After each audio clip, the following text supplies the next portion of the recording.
Hi hello, ಹೇಗಿದ್ದೀರಾ? ಚೆನ್ನಾಗಿದ್ದೀರಾ? ಇವತ್ತು ಇನ್ನು ವಾರ ಯಾವುದಂದರೆ ಇವತ್ತು ಸಂಡೇ. ನಿನ್ನೆ ನನ್ನ ಫ್ರೆಂಡ್ ಬಂದಿದ್ಲು. ಅವರು ನಿನ್ನೆ ನೈಟ್ ಬಂದಿದ್ದರು. ನಮ್ಮ ಫ್ರೆಂಡ್ ಪೂರ್ಣದವಳು. ಅವಳು ಬಂದು ಇವತ್ತು ಮುಂಬೈಗೆ ಹೋದ್ಲು. ನಿನ್ನೆಂತೂ ನಾವು ವೆಜ್ಜೇ ತಿನ್ನೋದು ಇವಾಗ. ಹಾಗೆ ನಾನು ನಿನ್ನೆದು ಉಳಿದದ್ದೇ ಅಡಿಗೆ ಇತ್ತು. ಇವತ್ತು ನಾಗಂದು ಪೂಜೆ ಉಂಟಲ್ವ, ಇವತ್ತಿಗೆ ಲಾಸ್ಟು. ನಾಳೆಯಿಂದ ನಾನ್ ವೆಜ್ ತಿನ್ಬೋದು. ಬೀನ್ಸ್ ಪಲ್ಯ ಮತ್ತು ದಾಲ್ ಸಾರಿದೆ. ಈಗ ಒಂದು ಬ್ಲಾಗ್ ಚಾಲು ಮಾಡುವಂತ ಬಂದೆ. ನನ್ನ ಫ್ರೆಂಡ್ ಇಲ್ಲ, ಈಗ ಬರ್ತಾಳೆ. ಈಗ ನಾನು ಹುರುಳಿಕಾಳು ಚಟ್ನಿ ಮಾಡುವಂತ ಹಾಕ್ತಿದ್ದೀನಿ. ನಾನು ಯಾವ ರೀತಿ ಮಾಡ್ತೀನಿ ತೊಳೆದಿಟ್ಟಿದ್ದೀನಿ. ತೊಳ್ಕೊಬೋದು, ಮತ್ತೆ ಬೇಕಾದರೂ ನಾವು ಕ್ಲೀನ್ ಮಾಡ್ಬೋದು. ನಾವು ಮೊದಲೇ ಕ್ಲೀನ್ ಮಾಡ್ತೀನಿ ನಾನು. ಅದಕ್ಕೆ ನೋಡ್ಕೊಂಡು ಬನ್ನಿ ನಾನು ಹೇಗೆ ಮಾಡ್ತೀನಂತ. ಒಂದು ಪ್ಯಾನ್ ಇಟ್ಟಿದ್ದೀನಿ ನೋಡಿ. ನಾನು ಹುರುಳಿಕಾಳು ಮೊದಲೇ ಕ್ಲೀನ್ ಮಾಡಿಟ್ಟಿದ್ದೀನಿ. ಅದನ್ನು ಚೆನ್ನಾಗಿ ಕಲರ್ ಬರೋ ತನಕ ಹುರಿಬೇಕು. ಮೀಡಿಯಮ್ ಉರಿಯಲ್ಲಿ ಚೆನ್ನಾಗಿ ಆಗುತ್ತೆ. ಹುರುಳಿಕಾಳು ಚಟ್ನಿ ದೇಹಕ್ಕೂ ಒಳ್ಳೆಯದು. ಉಷ್ಣಾಂಶ ಜಾಸ್ತಿ ಇರುತ್ತೆ ಇದರಲ್ಲಿ, ಆದರೂ ದೇಹಕ್ಕೆ ಒಳ್ಳೆಯದು. ಮಕ್ಕಳು ಬೊಬ್ಬೆ ಹಾಕುವ ಕಾರಣ ವಾಯ್ಸ್ ಓವರ್ ಕೊಡ್ತಿದ್ದೀನಿ. ತುಂಬ ಬೊಬ್ಬೆ ಮಾಡ್ತಾರೆ ಅವರು. ತುಂಬ ಚೆನ್ನಾಗಿ ಆಗುತ್ತೆ ಇದು ಹುರುಳಿಕಾಳು ಚಟ್ನಿ. ನೋಡಿ, ಚೆನ್ನಾಗಿ ಫ್ರೈ ಮಾಡುವ. ನಮ್ಮ ಫ್ರೆಂಡ್ ಬಂದಿದ್ಲು. ಅವಳು ಹೋಗಿ ಬರ್ತಾಳೆ, ಇನ್ನೂ ಬರಬೇಕಷ್ಟೇ. ಸಂಡೇ ಬ್ಲಾಗ್ ಇದು. ವೆಜ್ಜು ಮಾಡುವ ಕಾರಣ ಏನು ಮಾಡೋದೇ ಆಗುತ್ತೆ. ಅದಕ್ಕೆ ವೆಜ್ಜಲ್ಲಿ ಈಗ ಏನಾದರೂ ಮಾಡುವಂತ ಮಾಡ್ತಾಯಿದ್ದೀನಿ. ನಮಗೆ ಮಾತ್ರ ಸಂಜೆಗೆ ಏನಾದರೂ ಮಾಡಬೇಕು. ಇವತ್ತಕ್ಕೆ ಸಾಕಂತ ಇಷ್ಟು ಮಾಡ್ತಾಯಿದ್ದೀನಿ.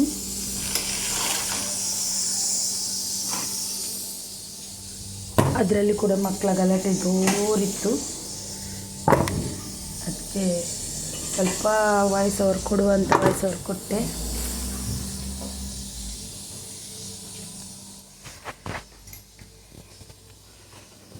ನಿನ್ನೆ ನಂದು ಕೈ ನೋವು ಒಮ್ಮೆ ಸ್ಟಾರ್ಟ್ ಆಗುತ್ತೆ, ಒಮ್ಮೆ ಕಮ್ಮಿ ಆಗುತ್ತೆ, ಒಮ್ಮೆ ಸ್ಟಾರ್ಟ್ ಆಗುತ್ತೆ. ಏನಂತ ಗೊತ್ತಿಲ್ಲ. ಇನ್ನು ಹೋಗಬೇಕು ಡಾಕ್ಟ್ರ್ ಹತ್ರ. ಡಾಕ್ಟ್ರ್ ಏನಂತಾರಂತ ನೋಡಬೇಕು. ನನ್ನ ಮಗ ಬಂದು ಏನು ಮಾಡ್ತಿದ್ದೀಯಮ್ಮ, ನನಗೂ ಕೊಡು ಅಂತ ಇದು ಮಾಡ್ತಿದ್ದಾನೆ. ಇಲ್ಲಿ ನೋಡಿ, ನೋಡಿ ಸ್ವಲ್ಪ ಧನಿಯಾ, ಕೊತ್ತಂಬರಿ ಬೀಜ, ಹಾಗೆಯೇ ಸ್ವಲ್ಪ ಜೀರಿಗೆ, ಸ್ವಲ್ಪ ಮತ್ತು 4-5 ಎಸಳು ಬೆಳ್ಳುಳ್ಳಿ, ಮತ್ತು ಏನೂ ಹಾಕಲ್ಲ, ಹುಳಿ ಹಾಕ್ತೀನಿ, ಹುಣಸೆ ಹುಳಿ ಅಷ್ಟೇ ಹಾಕೋದು, ಮತ್ತು ಉಪ್ಪು. ಟೇಸ್ಟಿ ಅಂದರೆ ತುಂಬ ಟೇಸ್ಟಿಯಾಗಿ ಬರುತ್ತೆ ಈ ರೀತಿ ಮಾಡಿದರೆ. ನೋಡಿ ಇಷ್ಟೇ. ಇದಕ್ಕೆ ನಿಮಗೆ ಬೇಕಾದರೆ ಇದು ಕೂಡ ಹಾಕ್ಬೋದು, ಏನು ಈರುಳ್ಳಿ ಎಲ್ಲ ನಾವು ಹಾಕಲ್ಲ. ಇಲ್ಲಿ ನೋಡಿ, ಒಂದು 4 ಮೆಣಸು ಹಾಕಿದ್ದೀನಿ. 4 ಹೆಚ್ಚು ಹಾಕಿಲ್ಲ, 4 ಮೆಣಸು ಹಾಕಿದ್ದೀನಿ. ಅದನ್ನು ಚೆನ್ನಾಗಿ ಹುರಿಯುವ. ಅದರದ್ದು ತೆಗಿಲಿಲ್ಲ ನಾನು, ಹಾಗೇನೆ ಇಡುವುದು ನಾನು.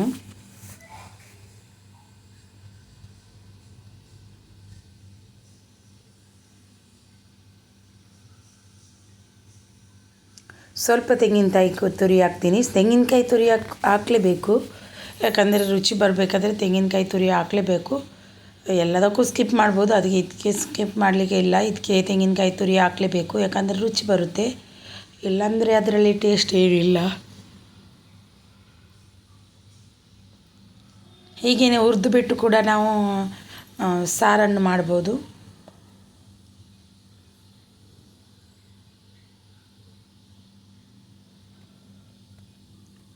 ತುಂಬ ಟೇಸ್ಟಿಯಾಗಿರುತ್ತೆ,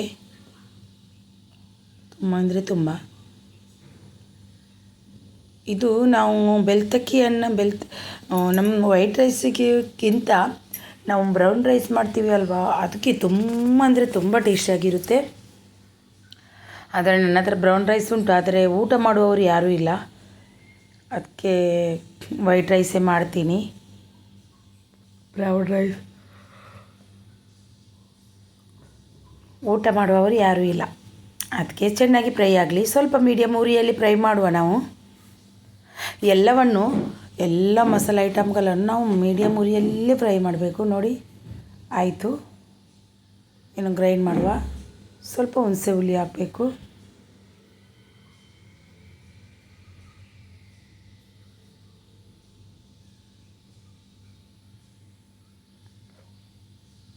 ಗ್ರೈಂಡ್ ಮಾಡುವಲ್ಲ ಚೆನ್ನಾಗಿ ಮಿಕ್ಸಿಗೆ ಹಾಕಿ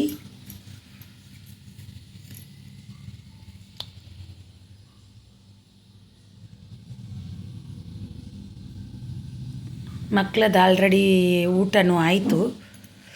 ಮಕ್ಕಳು ಊಟ ಮಾಡಿದರು, ಆಮ್ಲೆಟ್ ಎಲ್ಲ ಹಾಕಿ ಅವರಿಗೆ ಕೊಡ್ತೀನಿ ನಾನು. ಇನ್ನು ಹುಣಸೆ ಹಣ್ಣು ನೋಡಿ ಸ್ವಲ್ಪ ಹಾಕುವ.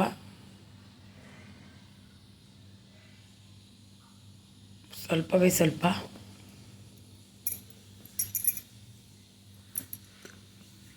ಉಪ್ಪು ಹುಳಿ ಖಾರ 2-3 ಬಗೆ ಇದ್ದರೂ ತುಂಬ ಟೇಸ್ಟಿಯಾಗಿರುತ್ತೆ ಊಟಕ್ಕೆ.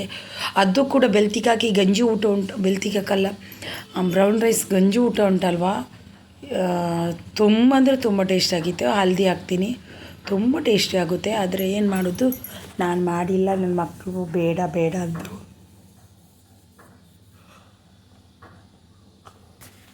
ನೋಡಿ ಉಪ್ಪು ಕೂಡ ಹಾಕ್ತೀನಿ. ಗ್ರೈಂಡ್ ಮಾಡುವ, ಚೆನ್ನಾಗಿ ಗ್ರೈಂಡ್ ಮಾಡ್ಕೊಂಡು ಬರುವ.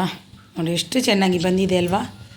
ನಿಮಗೆ ಈ ವಿಡಿಯೋ ಇಷ್ಟವಾದಲ್ಲಿ ಒಂದು ಲೈಕ್, ಶೇರ್, ಕಮೆಂಟ್ ಮಾಡೋದನ್ನು ಮರಿಬೇಡಿ. ಹಾಗೂ ಬೆಲ್ ಬಟನನ್ನು ಒತ್ತುವುದನ್ನು ಮರಿಬೇಡಿ. ತುಂಬ ಟೇಸ್ಟಿಯಾಗಿದೆ. ಈಗೇನು ವಿಡಿಯೋ ನೋಡ್ತೀನಿ ಎಲ್ಲರ ವಿಡಿಯೋ. ನಾನು ಸ್ವಲ್ಪ ಹಿಂದೆ ಮುಂದೆ ಆಗ್ಬೋದು. ನಾನೇ ವಿಡಿಯೋ ಹಾಕಿಲ್ಲ, ಒಂದು 3 ದಿನ ಆಯಿತು.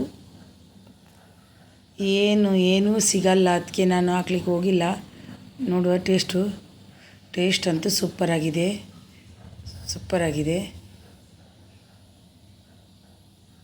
ಅಂತೂ ಸೂಪರ್ ಟೇಸ್ಟು. ಇನ್ನು ಮಗನಿಗೆ ಚೂರು ಬೇಕಂತೆ.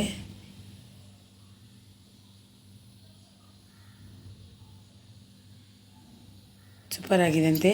ಚಿಕ್ಕ ಮಗ ಕೂಡ ತಟ್ಟೆಯಲ್ಲಿ ಹಾಕ್ಕೊಂಡು ತಿಂದ. ನಿಮಗೆ ಬೇಕಾದರೆ ಈ ರೆಸಿಪಿಯನ್ನು ಮಾಡಿ ನೀವು ಕೂಡ ಟ್ರೈ ಮಾಡಿ. ಒಂದು ಸರ್ತಿ ತಿಂದು ನೋಡಿ, ದೇಹಕ್ಕಂತೂ ಒಳ್ಳೆಯದೇ.